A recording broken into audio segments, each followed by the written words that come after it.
নমস্কার, শুরু করছি আজকের সংবাদ।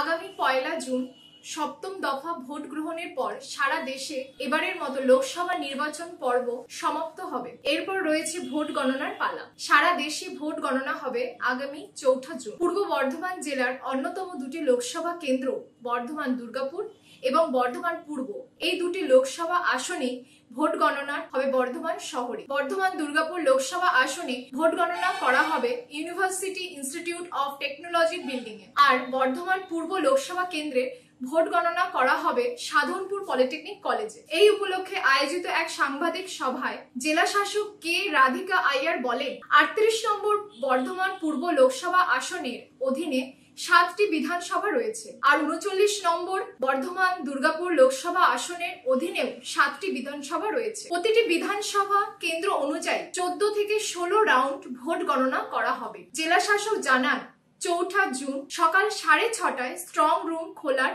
কাজ শুরু হবে। তারপর একে একে ইভিএম গুলি নিয়ে যাওয়া হবে ভোট গণনা কেন্দ্রের ঘরে। সেখানে বিভিন্ন রাজনৈতিক দলের এজেন্টদের উপস্থিতিতে নির্বাচন কমিশনের তত্ত্বাবধানে ভোট গণনার কাজ শুরু হবে। ব্রিফিং করে নেব ছোট একটা। আপনারা সবাই জানে আমাদের দুটো জায়গাতে কাউন্টিং হচ্ছে হেডকোয়ার্টার্সেই। একটা আছে 38 বর্ধমান পূর্বের জন্য আছে MBC institute of technology Sadhanpur, and ওদের আরও সাহেব আছেন ইডিএমজি স্যার। আর 39 বর্ধমান দুর্গাপুরের আছে ইউনিভার্সিটি ইনস্টিটিউট অফ টেকনোলজি, তার আরও আমি আছি। আর এখানে আমরা মানে আপনাদেরকে জাস্ট একটু কুইকলি কত রাউন্ড হচ্ছে, মোটামুটি আমাদের 13 to 16 রাউন্ডস হচ্ছে প্রত্যেক এসিতে, ঠিক আছে। সো দ্য লিস্ট বিং জামালপুরে 13 রাউন্ডস হচ্ছে, এন্ড 16 রাউন্ডস হচ্ছে আমাদের কাটওয়া এন্ড বর্ধমান উত্তর এন্ড দুর্গাপুর পশ্চিমে আমাদের, হ্যাঁ না। তো 13 to 16 রাউন্ডস মোটামুটি হয়ে যাচ্ছে। এন্ড প্রত্যেক কাউন্টিং হলে একটা এআরও থাকছে। এর সঙ্গে আমাদের পোস্টাল ব্যালটের আমাদের আছে 38 বর্ধমান পূর্বের জন্য আমাদের এস্টিমেটেড যে পোস্টাল ব্যালেটসটা আছে দ্যাট ইজ 5481, এন্ড বর্ধমান দুর্গাপুরের জন্য আছে 7782 অ্যাপ্রক্সিমেট টিল ডেট। এখন তো টিল কাউন্টিং ডেট আসতে থাকবে। আর আমাদের যে আছে কাউন্টিং হলস আছে for postal ballot and ETPBS মিলিয়ে 38 ওখানে এমবিসি তে দুটো আছে, আর এখানে আমাদের 39 ইউআইটি তে 3টে আছে। নাম্বার অফ কাউন্টিং টেবলস আছে 16টা, অ্যান্ড আমাদের এআরওসও আছে প্রত্যেক টেবলে। ফর পোস্টাল ব্যালট কাউন্টে একটা এআরও দিতে হবে, তো 16 করে আছে। তো এই ছাড়া আমাদের এখন ইটিপিবিএস এর আছে যে সার্ভিস ভোটার্স এর যে এখন মানে it comes till the date of counting. তো সেটা আছে 38 বর্ধমান পূর্বের জন্য 759, 39 বর্ধমান দুর্গাপুরের জন্য এখন অব্দি 613। সেই অনুযায়ী we have sufficient number of tables and ETPBS scanners. To no still or video cameras except official video camera for official recording are allowed inside the counting hall.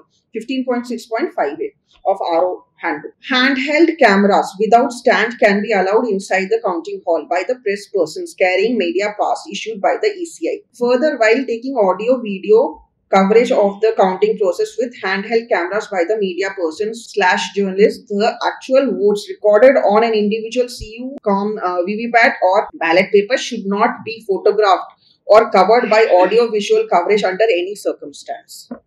So the officials on duty at media center shall escort the media groups in small manageable numbers to visit the counting halls at regular interval for short duration only. The exact boundary up to which the still / video cameras of the media person / journalist can move should be indicated by the RO in advance. আমরা একটা লাল কালি দিয়ে দিচ্ছি প্রত্যেক AC যে যার পর্যন্ত আপনারা যেতে পারেন এন্ড ফটো নিতে পারেন, রাইট। তো সেটাই আছে আপনাদের রুলস। এই ছাড়া আমরা করে তো যেতে হবে আমাদেরকে 7 স্ট্রং রুমস। তো তাতে আপনাদেরকে আমরা মানে স্মল ব্যাচেসে আমরা so that you can take the picture, right. Ma'am strong room খোলার সময় ওনারা পারবেন।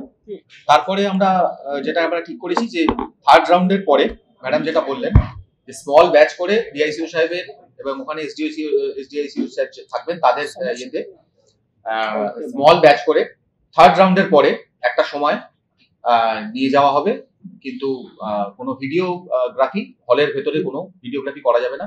অফিসিয়াল ভিডিওগ্রাফি ডিআইসিও সাহেব করতে পারেন, সেই ফিডটা আপনারা পেতে পারেন। কারণ ভিডিওগ্রাফি করা মানে সবসময় মেশিন খোলা থাকবে, মেশিন তো সবসময় ওপেন হবে, একটা রাউন্ড যাবে একটা রাউন্ড, সেই কোনো মুহূর্তে ডিসক্লোজ হয়ে যেতে পারে কোনো মেশিনের ডেটা, সেই মুহূর্তে হয়তো ভিডিওগ্রাফি হয়ে গেল। স্টিল পিকচার আপনারা নিতে পারেন। আপনারা স্ট্রং রুম ওপেনিং এর ভিডিওগ্রাফি নিলেন, বা বারান্দা দিয়ে মেশিন যাচ্ছে কাউন্টিং টেবিলে পৌঁছচ্ছে দিনের শুরুতে ফার্স্ট রাউন্ডের সময় একটা নিলেন, তারপরে আপনার থার্ড রাউন্ডের পরে একটা ইয়ে পাবেন, তখন আপনারা এটা পাবেন যেরকম আপনারা ইয়ে করেন যে without violating the secrecy of voting, যেরকম ছিল ভোটিং এর সময়, বা এখানে without violating the secrecy of counting, যেটা ম্যাডাম রিড আউট করলেন, কোনো মেশিন বা কোনো ব্যালট পেপার বা মেশিন এখানে যেরকম যদি দেখানো যায়, পোস্টাল ব্যালটের ক্ষেত্রেও তাই, সেইভাবে করতে হবে। ডিআইসিও সাহেব যেটা করিয়ে নেবেন সেটা আপনাদের দিয়ে দেবেন। আর ডিক্লারেশন অফ রেজাল্টের সময় আপনাদেরকে আমরা ডিক্লারেশন অফ রেজাল্টের সময় সার্টিফিকেটের